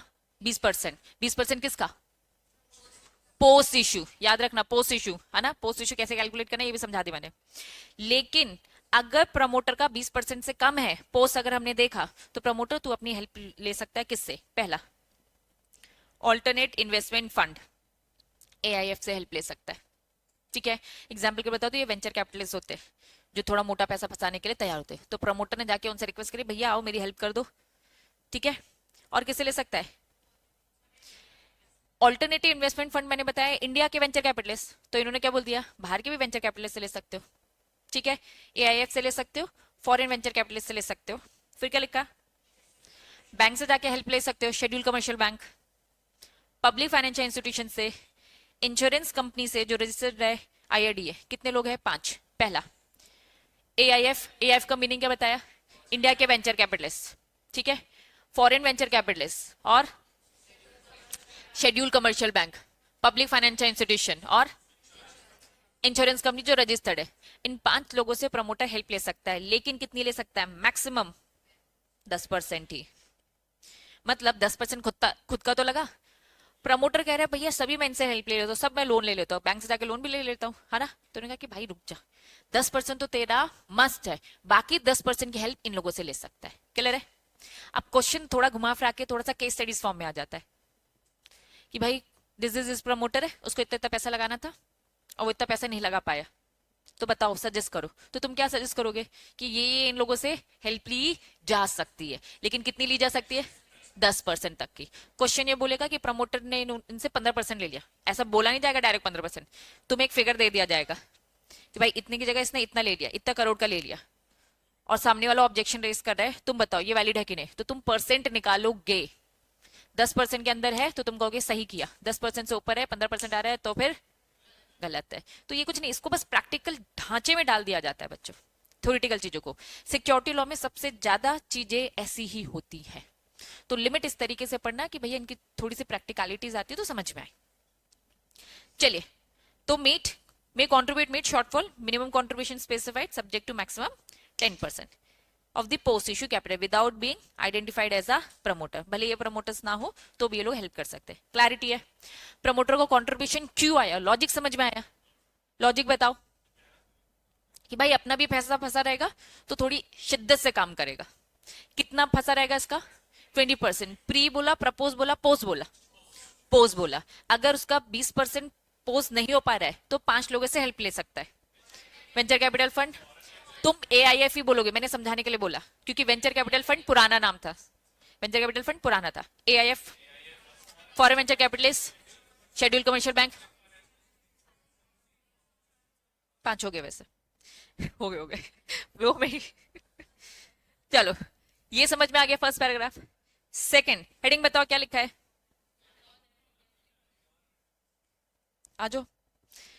The requirement of the minimum promoter contribution shall not apply in case of the issuer does not have any। थोड़ा ये अब इम्पॉसिबल हो गया, ये भी बता दूं। एक जमाने में जब 1956 का एक्ट लगता था, कंपनीज एक्ट 1956, उस जमाने में प्रमोटर की डेफिनेशन नहीं होती थी। जिसने अपने आप को प्रमोटर बता दिया वो प्रमोटर है, नहीं बताया तो भैया प्रमोटर नहीं। हमने कहा प्रमोटर को पकड़ना, उसको फंसाना है। अगर प्रमोटर नहीं दिख रहा है तो किसको पकड़ोगे? नहीं पकड़ सकते भाई किसी को। इन्होंने कहा ये 20% की बात एप्लीकेबल नहीं होगी अगर कंपनी में हम प्रमोटर आइडेंटिफाई नहीं कर पा रहे। लेकिन आज की डेट में कंपनीज एक्ट 2013 में प्रमोटर की डेफिनेशन दे दी है, प्रमोटर का नाम हर जगह लिखा ही होता है, तो पकड़ लिया जाएगा और 20% चिपका दिए जाएंगे उस पर। लगा भैया अपना पैसा, समझ में आए? तो आज की डेट में नहीं है, लेकिन स्टिल अगर ऐसी सिचुएशन हो गई कि प्रमोटर आइडेंटिफाई नहीं हो पा रहा, प्रमोटर की डेथ हो गई, अब कौन है प्रमोटर नेक्स्ट नहीं समझ में आ रहा, तो साफ इन्होंने बोला ये 20% वाली बात एप्लीकेबल नहीं है अगर प्रमोटर को आइडेंटिफाई नहीं कर पा रहे। ठीक है।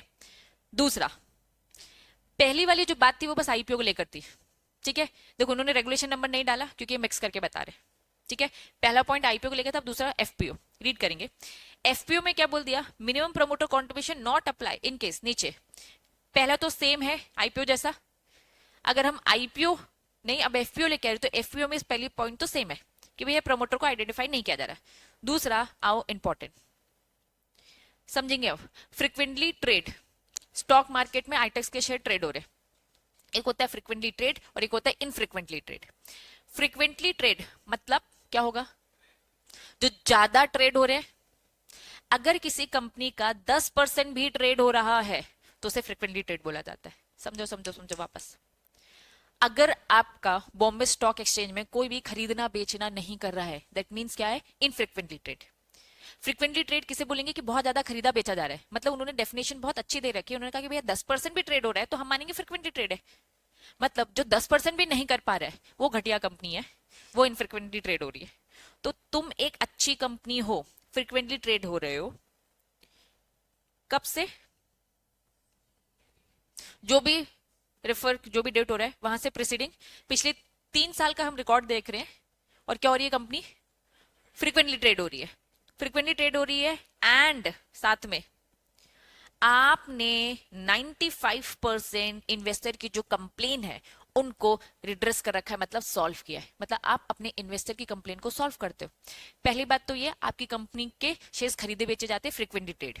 दूसरी बात, आपने अपनी कंपनी के 95% इन्वेस्टर्स की कंप्लेन को सॉल्व करके रखा है, ठीक है, from the investor till the end of the quarter. हम आपके क्वार्टर में देखेंगे, क्वार्टर मंथ के एंड में देखेंगे भैया आप 95% क्या कर रहे हो, बाहर जाके बात कर ले, 95% प्रॉब्लम रिजॉल्व कर रहे हो। एंड सेबी की क्या कर रखी है, एलओडीआर बोल सकती हूँ। जब भी आपकी कंपनी लिस्ट होती है तो लिस्ट होने के बाद आपके सर पे ऑब्लिगेशन है, लिस्टिंग ऑब्लिगेशन है कि आपको कुछ डिस्क्लोजर्स देने पड़ेंगे। तो बीइंग अ लिस्टेड कंपनी आपने अभी तक कुछ भी डिफॉल्ट नहीं किया, आप सारे डिस्क्लोजर्स हमें अप टू डेट देते हो। मिनिमम पीरियड हो, पिछले 3 साल में कुछ भी हमें गड़बड़ नहीं मिली। कुल मिलाकर सीन ऐसा है, तुम अगर अच्छी कंपनी हो ना तो प्रमोटर हम तुम्हारा पैसा नहीं फंसने देंगे। क्यों, क्योंकि लोगों का भरोसा तो है ना, फ्रिक्वेंटली ट्रेड करे मतलब लोगों का भरोसा है, 95% प्रॉब्लम रिजॉल्व करेंगे लोगों का भरोसा है। और लास्ट वाला पॉइंट, पिछले 3 साल में बॉम्बे और नेशनल स्टॉक एक्सचेंज ने तुम्हारे अगेंस्ट कुछ कंप्लेन भी नहीं करी। क्यों, क्योंकि तुम क्या कर रहे हो, लिस्टिंग ऑब्लिगेशंस को फुलफिल कर रहे हो। बात समझ में आई। अब पहला वाला पॉइंट अगर नहीं आइडेंटिफाई हो रहा है तो किस में लगाएंगे, आइडेंटिफाइड है लेकिन स्टिल आपकी company frequently trade and 95% problem solve and LODR के कंप्लायंसेस पिछले 3 साल पिछले 3 साल पिछले 3 साल में, तो साफ साफ यस आप क्लीन चिट हो, आप अच्छी कंपनी हो, तुम्हारा प्रमोटर 20% पैसा खुद का नहीं भी फंसाएगा तो भी चलेगा क्योंकि आप हर तरीके से सही हो, मतलब फंसाने की जरूरत नहीं, फंसाया उसको जाता है। आईपीओ आईपीओ में अभी हम भरोसा नहीं है, तुम लोग तो पहली बार आ रहे हो ना। अब एफयू में क्या हो, तुम रम चुके हो, और रम चुके हो, हमें दिख रहा है कि लोगों का भरोसा है, तो 20% नहीं भी करोगे तो भी काम चल जाएगा। प्रमोटर कॉन्ट्रीब्यूशन समझ में आए, प्रमोटर कॉन्ट्रीब्यूशन का 20% कब करना है और 20% कब नहीं करना है, आईपीओ केस में एफपीओ केस में, क्लैरिटी है, पक्का पक्का पक्का। अब इन केस ऑफ एफपीओ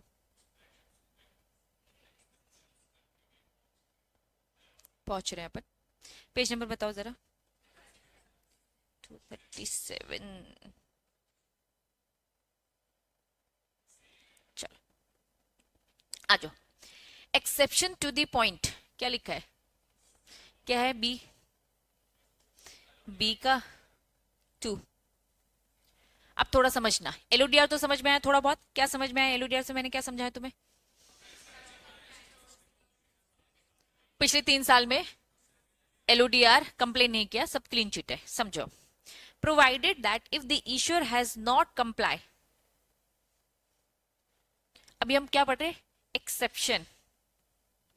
अगर हमें पता चलता है कि आपने क्या नहीं किए, कंप्लाइंस नहीं किए, ठीक है, रेगुलेशन 15 रिलेटिंग टू, क्या लिखा है, कौन से वाले रेगुलेशन नहीं फॉलो किए, composition of board of director, समझना। अभी हम कंपनीज एक्ट नहीं पढ़ रहे, हम क्या पढ़ रहे हैं, सेबी रेगुलेशन। आप एक लिस्टेड कंपनी हो, आईपीओ लेके आते हो, आप एक लिस्ट हो रहे हो, तो लिस्ट होने के लिए बोर्ड ऑफ डायरेक्टर का एक कॉम्पोजिशन होता है, समझना। बोर्ड ऑफ डायरेक्टर का कॉम्पोजिशन सेबी ने आपको बताया है, वेरी गुड। इंडिपेंडेंट डायरेक्टर, एक वुमेन डायरेक्टर होनी चाहिए, एग्जीक्यूटिव होने चाहिए, नॉन एग्जीक्यूटिव, ऐसे पूरे कुछ रूल्स रेगुलेशंस होते हैं, अभी पढ़ेंगे ही डिटेल में।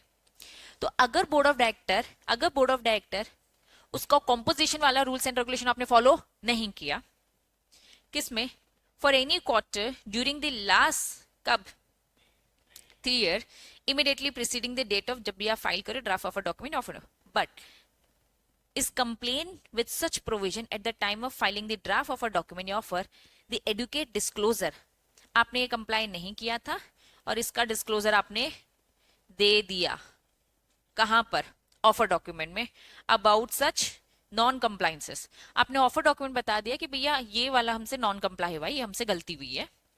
During the 3 immediate preceding year, the date of filing the draft of a document, it shall be deemed comply। अगर आपने डिस्क्लोजर दे दिया ना, अगर आपने क्या दे दिया, डिस्क्लोजर, तो डीम्ड मतलब मान लिया जाएगा कि आपने कंप्लायंस किया है with the condition, provided further that where the promoter propose option for the minimum sorry नीचे आ गई, promoter proposed to subscribe to specify security offer to the extent greater than the higher of the two option for the minimum contribution, subscription excess of such percentage shall be made at a price determined in the regulation whichever is higher। इसको भी थोड़ा बाद में, ऊपर की पहले बातें मुझे बताओ, समझ में आई क्या, क्या बोला बताओ।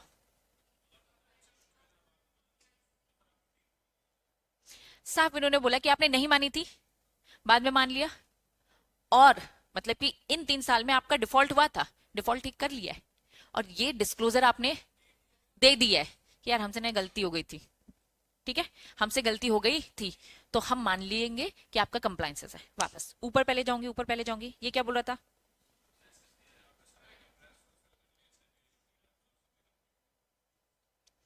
ये कह रहा है कि पिछले 3 साल में आप एकदम क्लीन चिट थे, कोई भी कंप्लाइन नॉन कंप्लाइंसेस नहीं था, ये समझ में आए, पिछले 3 साल में ये था।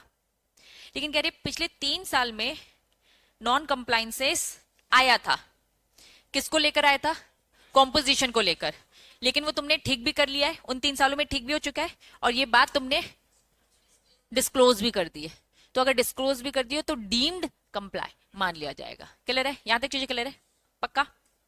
अब नीचे जाऊं, प्रोवाइडेड में, provided further that where the promoter propose to subscribe to specify security, अगर प्रमोटर कह रहा है कि मैं कुछ स्पेसिफाई सिक्योरिटी को सब्सक्राइब करना चाहता हूं, ऑफर टू द एक्सटेंट जो कि greater than higher of the two option, promoter ने प्रपोज किया कि मैं कुछ शेयर्स लेना चाहता हूं जो किससे ज्यादा आ रहा है, इतने से ज्यादा, क्या, मिनिमम कॉन्ट्रीब्यूशन, क्या था मिनिमम कॉन्ट्रीब्यूशन, 20%, 20% से ज्यादा आ रहा है, ठीक है, two options of the minimum contribution, the subscription in excess of such percentage shall be made at a price, तो जो उसकी प्राइस होगी, जो वो एक्स्ट्रा जो वो पे कर रहा है, price determine the terms of the provision of the regulation, उनका प्राइस जो होगी 164 में जो तरीका दे रखा है उस तरीके से कैलकुलेट किया जाएगा, और द इशू प्राइस जो भी होगी whichever is higher, promoter तुझे ज्यादा पैसा देना पड़ेगा। वापस 164 में मेथड बता के रखी है प्राइस कैलकुलेट करने का, डन। और सुनो कंपनी, आप कितने का इश्यू लेकर आए हो, आपने जनता के लिए क्या प्राइस डिसाइड करी है, जनता के लिए आपने डिसाइड करी है 500, और जो मेथड 164 में दे रखा है जो अभी हमने नहीं पढ़ा, पढ़ेंगे, विच एवर इज हायर, अगर ये 400 आता है वो 500, whichever is higher, promoter अगर तुम्हें देना है तो तुम ज्यादा पैसे दोगे, whichever is higher. Clear है, तो इन्होंने साइड में एक अलग से बात करी। अब पूरा कंप्लीट यहाँ पे 14 समझ में आया, ये आईपीओ की बात कर रहा था, नॉन एप्लीकेबिलिटी ये दोनों की मिक्स बात कर रहा था, ठीक है, एफपीओ के साथ। फिर इन्होंने यहाँ पे कंटिन्यू किया कि भैया एलओडीआर में आप कंप्लायंस तो कर रहे हो, अच्छी बात, इनकेस अगर एक बार नॉन कंप्लायंस आया था, ठीक हो चुका है, डिस्क्लोजर दे दे तो कंप्लाई, और प्लस अगर सब्सक्राइबर से ज्यादा, मिनिमम कंट्रीब्यूशन से ज्यादा अगर प्रमोटर सब्सक्राइब करने का सोच रहा है तो यस उसकी प्राइस जो कैलकुलेट होगी और जो मार्केट में दी जा रही है whichever is higher. Clear है, डन, यहाँ तक चीजें क्लियर, बस ये लास्ट और में पढ़ाऊंगी उसके बाद छोड़ दूंगी। इन केस ऑफ क्या लिखा है, the promoter shall contribute in the, चलो कितना, अगर मैं आईपीओ लेके आ रही थी तो क्या था, पोस्ट, और इन्होंने क्या बोल दिया, दूसरा क्या बोला, और लिखा है ना बीच में, 20% ऑफ दोनों में से कोई भी ऑप्शन। जैसे कि मेरे एग्जाम्पल में मैंने क्या बोला था, 150 टोटल आ रहा था, 100 करोड़ क्या था, पहले था प्री, फिर था प्रपोज, फिर क्या था पोस्ट, डन। 100 करोड़ पहले से था, 50 प्रपोज किया। हमारे पास ऑप्शन है, या तो मैं क्या करूं, बीइंग अ प्रमोटर मैं 20% किसका ले सकती हूँ, या फिर क्या, और पुराना कुछ तो होगा ही, एफपीओ ला रही हूँ, आईपीओ में पहले से ऑलरेडी होगा। तो अगर आपका ऑलरेडी है, क्योंकि अब नए लेकर आ रहे हो, और आपका कंट्रीब्यूशन भी तो बढ़ेगा, तो या तो आप ये वाला ऑप्शन ऑप्ट करो, या तो ये, दोनों में से कोई भी ऑप्शन ऑप्ट कर सकते हो। प्रमोटर को दो ऑप्शन दे दिए, ठीक। आईपीओ में सिंगल है, पोस्ट याद रहेगा नीचे। इन केस ऑफ द क्या लिखा है, कंपोजिट इशू। अब ये कंपोजिट इशू का मतलब, चलो थोड़ा कंसेप्ट को समझेंगे। आईपीओ तो हमें समझ में आ गया, सॉरी, आईपीओ तो हमें समझ में आ गया, एफपीओ भी हमें समझ में आ गया, दो ऑप्शन है। कंपोजिट इशू का पहले मतलब नीचे, composite issue means any type of issue of security at the same time. Composite मतलब दो इशू साथ में लेकर आ रही हूँ। कंपोजिट इशू मतलब क्या, दो इशू एक साथ। Ensure company like right issue भी लेके आ रही है और प्रेफरेंस भी, समझो क्या लेके आ रही है, राइट इशू भी और प्रेफरेंस। आईटेक्स कंपनी दो इशू साथ में ला रही है, इक्विटी शेयर्स भी ला रही है और प्रेफरेंस भी लेके आ रही है, ठीक। जब दो इशू, दो अलग अलग टाइप के इशू साथ में आते हैं तो उन्हें हम कंपोजिट बोलते हैं। कंपोजिट मतलब दो चीजों को साथ में लाना। सिंगल इक्विटी लेके आ रही हूँ, ठीक। राइट इशू जो कंपोनेंट है कंपोजिट इशू में एक्सक्लूड कर देंगे जब हम कैलकुलेट करेंगे क्या, पोस्ट इशू कैपिटल। मेरा एग्जाम्पल वापस से, pre propose is equal to post. अगर कंपोजिट इशू लेके आई प्रपोज में, क्या लेके आई, कंपोजिट, ठीक है। 100 रुपए का, 100 नहीं 20 कर देती हूँ, 20 का राइट इशू लेकर आई हूँ और 20 का प्रेफरेंस लेकर आई हूँ। दिखने में प्रपोज क्या है, 40, 30 कर देती हूँ, चलो ठीक है। 100 करोड़ पहले से था, प्रपोज कितने का था, 50 करोड़, पोस्ट कितने का होता है 150 करोड़, डन। इन्होंने कहा प्रपोज में क्या लेके आई हो, मैं बोला कंपोजिट लाई हूं। तो कंपोजिट इशू में क्या हटा देना, राइट इशू हटा देना, फिर कैलकुलेट करना। मतलब ये मैं 50 कंसीडर नहीं करूंगी, इसे क्या कंसीडर करूंगी, 30 ही करूंगी। कंपोजिट इशू की अगर मैं बात करूं तो 20% प्रपोज इशू। अब आपकी बुक की लैंग्वेज एक बार रीड करो, बुक की लैंग्वेज रीड करेंगे एक बार। Composite issue, composite issue public offer right issue साथ में लेकर आई हूं, ठीक है। 20% या तो प्रपोज का या 20% पोस्ट का, दोनों। लेकिन जब आप पोस्ट कैलकुलेट करोगे, जब आप पोस्ट कैलकुलेट करोगे तो पोस्ट कैलकुलेशन में प्लीज राइट इशू कंपोनेंट को एक्सक्लूड कर देना। मतलब मैं यहां 150 की जगह क्या लूंगी, 30 लूंगी ना, ये 30 प्रेफरेंस था ना, राइट को हटाना है, तो मैं इसका 20% लूंगी।